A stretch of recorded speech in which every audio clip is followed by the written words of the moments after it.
One of the interesting aspects of looking at these images is how rare it is, in comparison, to find men touching themselves in these ways. In fact, Goffman suggests as a thought experiment that we imagine men instead of women in these postures and then monitor our reaction. If we are startled by the result, then it shows that an expectation has been breached and reveals the degree to which these images that suggest fragility, softness, and powerlessness have become almost exclusively defined as feminine, in direct opposition to what is considered authentically masculine. In this way, even though all of these are merely poses, even though there is nothing inherently natural or biological behind any of it, we are conditioned to believe that men utilizing these postures are not real men.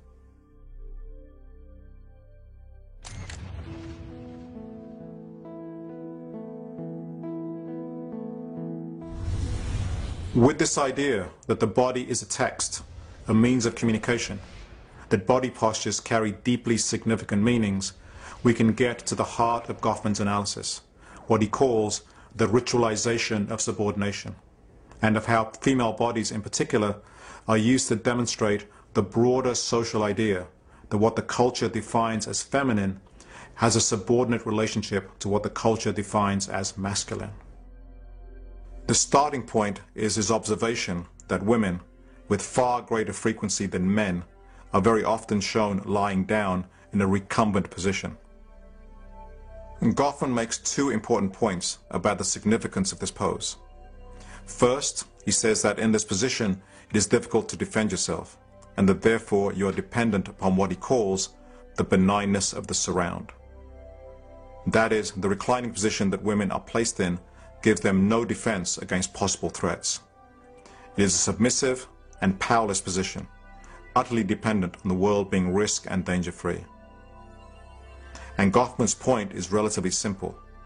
This is a posture that communicates submission and powerlessness, and women are overwhelmingly featured utilizing it.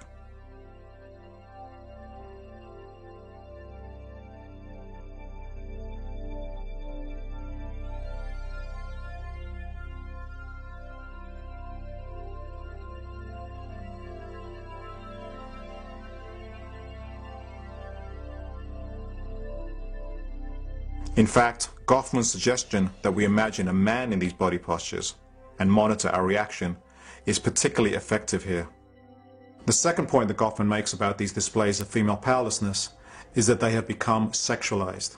He says they are also a conventionalized expression of sexual availability. In this way, commercial realism shares a great deal with the world of pornography in its expression of female sexuality, in that it is overwhelmingly coded as submissive, powerless, and dependent.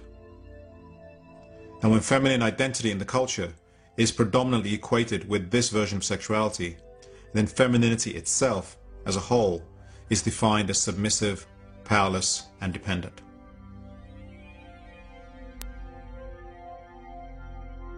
Viewed through this lens, the difference between femininity and masculinity is stark, a difference illustrated very clearly when men are pictured in the scene.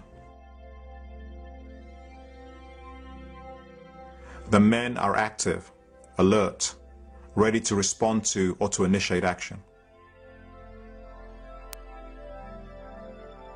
The women are defenseless and in no position to initiate any action or to defend themselves. They are powerless, whether it is draped over an operating table, or on their knees tugging at a dress in front of a muscled male, or sitting on the floor at his feet looking up with the desire to serve. Again, Goffman's point is that while occasionally we can see the reverse, what matters is that it is rare. The one place you can more readily find men in these postures is in some photography of gay men. So, for example, you can see images here of the ritualization of subordination, where men are lying down in much the same manner as women in commercial photography. What that should tell us is that there is nothing natural in gender terms about the action or the pose, that its link with femininity in the mainstream culture and commercial imagery is not inevitable or biological, but profoundly cultural. In fact, what seems to connect these stereotypical feminine poses with these stereotypical gay male poses is the fact that they share the same presumed audience, men. In each case, the subjects of these photos, whether male or female, are there to be looked at by men. And so they embody cultural assumptions about male desire, about what men want. So rather than nature, we could say that one of the things that is being expressed is something that lies outside the frame of these images. The very cultural notion of the male perspective, of what the power of the one looking does to the one being looked at. In this way, it is not just femininity or masculinity that is being expressed, but instead a relationship of subordination between watcher and watched.